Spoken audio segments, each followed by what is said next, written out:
Salut à toutes et salut à tous, c'est Gabriel pour Fun Android, j'espère que vous allez bien. C'est un plaisir de vous retrouver aujourd'hui pour cette vidéo test du OnePlus 2.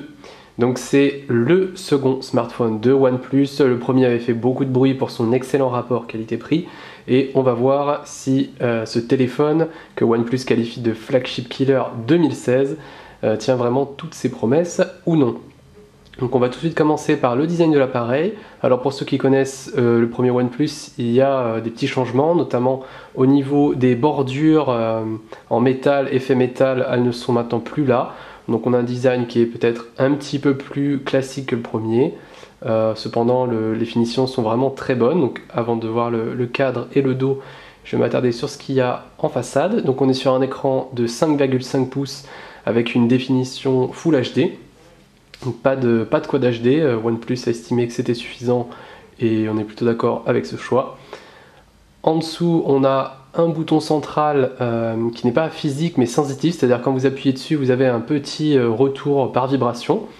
De chaque côté, des LED, une à droite, une à gauche. Donc le bouton de droite, c'est pour le multitâche et le bouton de gauche, c'est simplement pour le retour. On verra juste après, si jamais vous n'aimez pas utiliser ces boutons tactiles, il est toujours possible d'afficher les touches directement sur l'écran, comme c'est le cas sur Android stock. Au-dessus, on a donc le haut-parleur et la caméra de 5 mégapixels ainsi que les différents capteurs de luminosité et de proximité.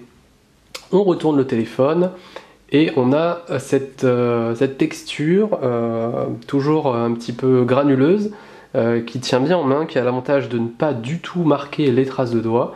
Donc ça c'est un bon point. C'est à peu près la même matière que celle qu'il y avait sur le OnePlus One, avec donc le logo de la marque ici.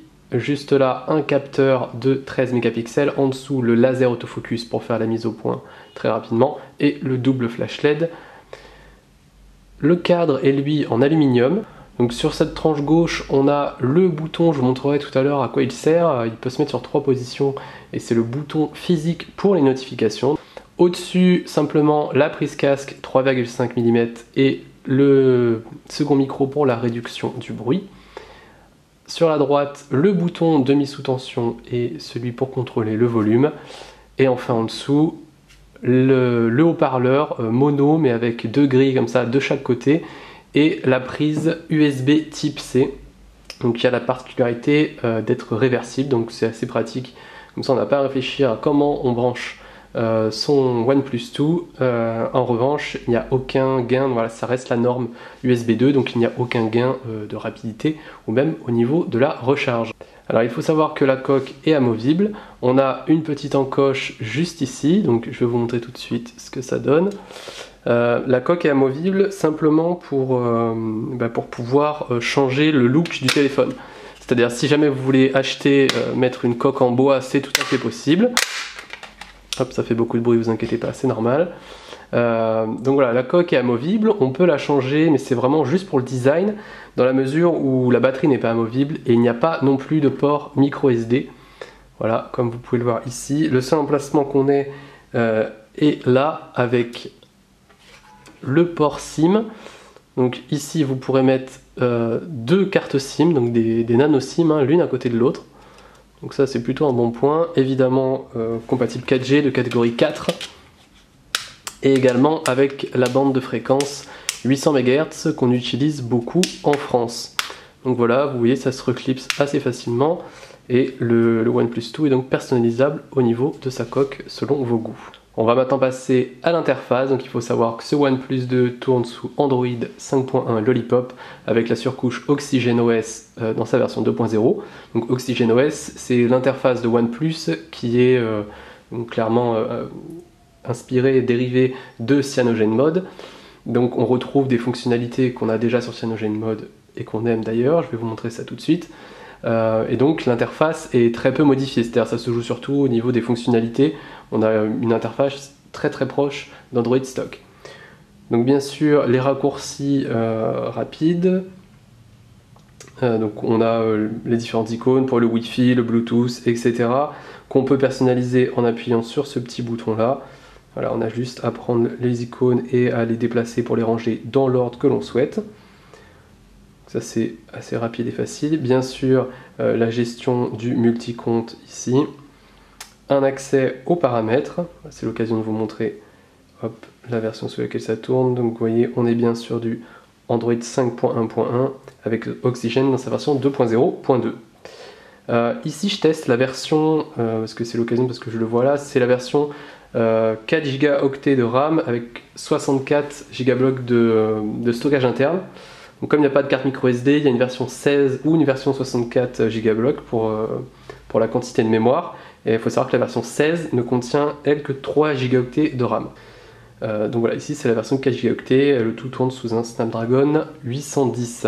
Si vous voulez en savoir plus sur les performances, je vous invite à lire le test complet sur Phone Android.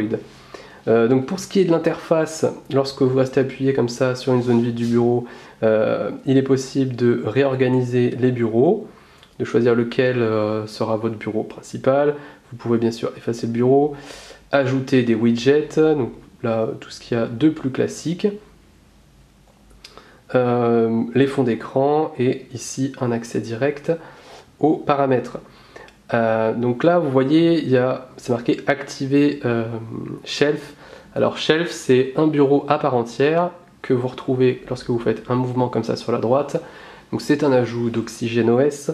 Je vous avoue que j'ai pas été très emballé. En fait c'est un bureau personnalisable, donc vous pouvez déjà changer l'image qui s'affiche ici.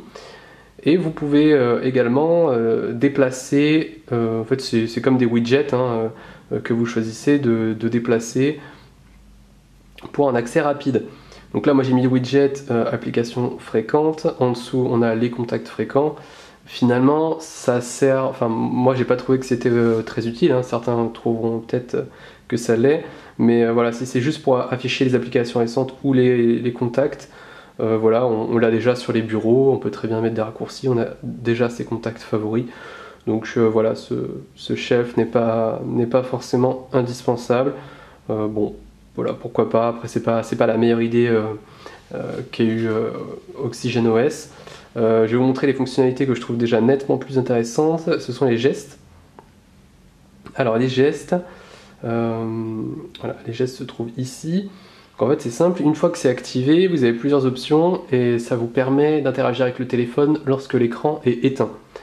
Donc là vous voyez, il y a le double tap pour réveiller le téléphone, ouvrir l'appareil photo en dessinant un O, activer la lampe poche en faisant un V ou encore contrôler la musique en faisant des flèches comme ça sur la droite ou sur la gauche. Donc tout est activé, je vais vous montrer tout de suite comment ça marche. On éteint le téléphone, on tape avec le doigt 2 fois dessus et ça permet d'allumer l'écran. Si je veux allumer l'appareil photo, je fais un O. Alors ce que vous sentez pas, voilà, ça ouvre l'application photo. Ce que vous sentez pas, c'est qu'une fois qu'on a fait le mouvement et que ça a été reconnu, on a une petite vibration qui marque donc la validation en fait de votre mouvement. Voilà, et si j'active le V, hop, ça va allumer, vous voyez là derrière, là, le flash. Voilà, donc même chose pour l'éteindre, vous refaites un V. Donc ça c'est des gestes qui fonctionnent très bien, qui sont vraiment très pratiques et qu'on utilise facilement au quotidien. Donc moi je suis vraiment adepte de ça.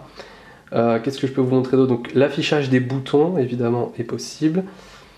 Donc je vais vous montrer ça tout de suite. Barre de navigation à l'écran.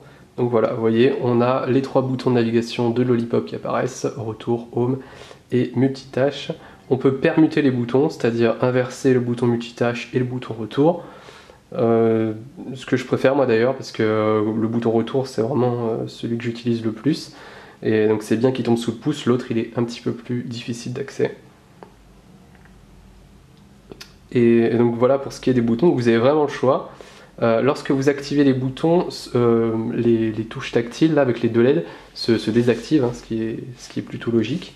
Une autre fonctionnalité d'Oxygène OS que je voulais vous montrer sur le OnePlus 2, c'est le déverrouillage par empreinte digitale. Donc le lecteur d'empreintes se trouve directement sur le bouton Home.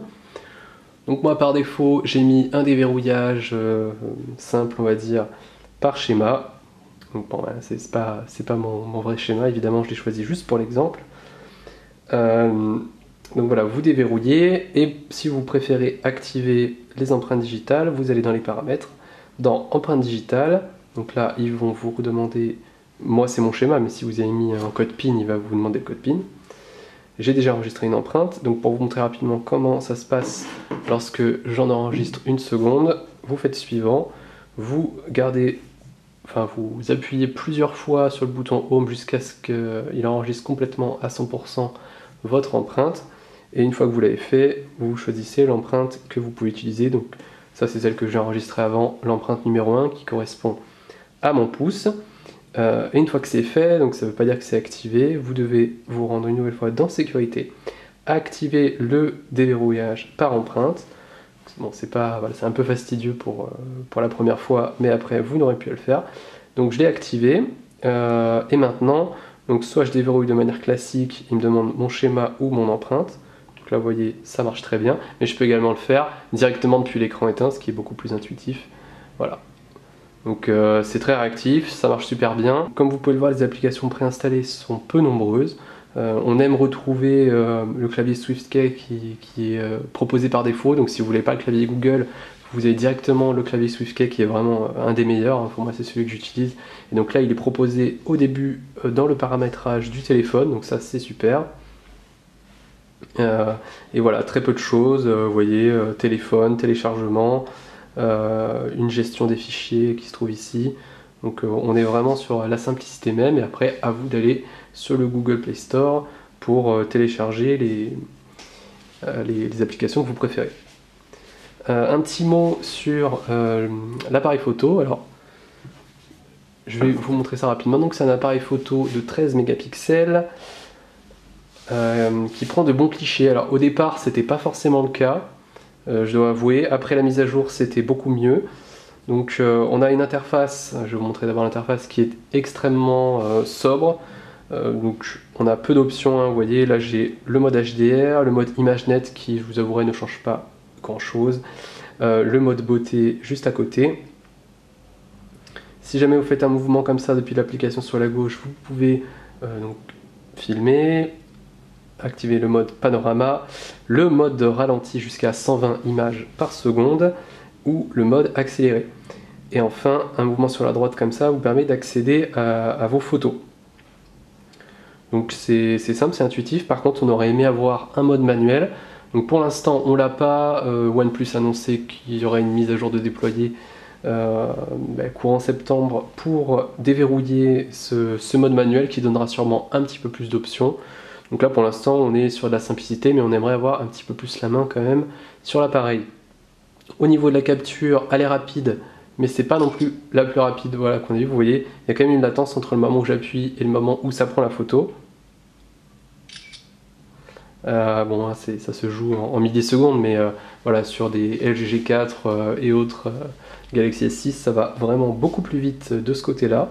Donc vous voyez, voilà, là par exemple j'ai fait un macro d'une fleur, hein, la qualité est vraiment bonne. Pour du 13 mégapixels, ça prend de très bonnes photos. Encore une fois, la taille des mégapixels ne fait pas tout. Les photos sont lumineuses. Le mode HDR est peut-être un peu fantaisiste. Voilà, moi j'ai capturé quelques photos en mode normal et en mode HDR pour éclaircir, mais le mode HDR n'était pas forcément très probant. Ça faisait des images trop vives, un peu cartoon. Donc vous voyez, voilà, hein, les images sont vraiment belles. Et je vous invite à découvrir toutes les autres sur le test. Un dernier petit mot peut-être sur l'autonomie du téléphone. Alors on a une batterie de 3300 mAh, ce qui pour un téléphone de 5,5 pouces avec une définition Full HD et un Snapdragon 810 à l'intérieur est plutôt pas mal. D'habitude les concurrents se placent plutôt autour de 3000 mAh.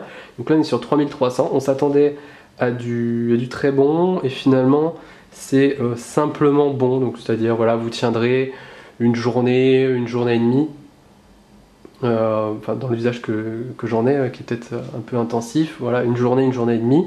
Je vous avouerai qu'avec 3300 mAh, je m'attendais plus à du 2 jours, mais bon, j'atteins très rarement les 2 jours. Et au niveau du mode d'économie d'énergie, c'est quand même un peu décevant parce que, enfin, on a simplement le mode proposé par Google. Ouais, vous allez là, mode d'économie d'énergie et terminé. Donc non pas qu'il n'est pas efficace, mais c'est vrai que sur la plupart des surcouches d'autres constructeurs, on a des modes ultra par exemple, ou même des modes d'économie d'énergie qui vont un petit peu plus loin dans la finesse, les restrictions qu'on veut apporter pour gagner un petit peu en autonomie. Là, on reste sur du très simple. Donc voilà, pour ce qui est de la puissance, on est sur un Snapdragon 810 qui chauffe un petit peu, qui reste performant dans l'absolu, mais il ne tourne jamais à plein régime. Mais pour un usage courant, sincèrement, voilà, tout le monde s'y retrouvera, hein. Vous pouvez jouer, vous pouvez surfer sur internet, les 4 Go de RAM vous permettent de faire un multitâche vraiment très poussé, vous n'aurez pas besoin de fermer les applications, normalement il n'y aura pas de ralentissement, moi j'en ai pas rencontré. Donc voilà pour ce qui est de ce OnePlus 2 que vous trouvez alors, soit sur des sites marchands chinois, peut-être en import un petit peu plus cher, ou alors par le système d'invitation de OnePlus qui est assez restrictif, je dois l'avouer. Tout le monde n'aura pas la chance d'en avoir un rapidement. Vous pouvez le trouver donc pour 400 € dans sa version 64 Go et 4 Go de RAM. Voilà, merci à tous d'avoir regardé cette vidéo, j'espère que ça vous a plu. Si vous voulez en savoir plus, rendez-vous sur mon test complet sur Phone Android. Si vous avez des questions à me poser sur ce smartphone et que la réponse n'est pas dans la vidéo ou dans le test, je me ferai un plaisir d'y répondre. Merci à tous d'avoir regardé cette vidéo. Je vous donne rendez-vous pour une prochaine un petit peu plus tard. Si vous voulez la voir, inscrivez-vous sur notre chaîne YouTube. Merci, salut à tous.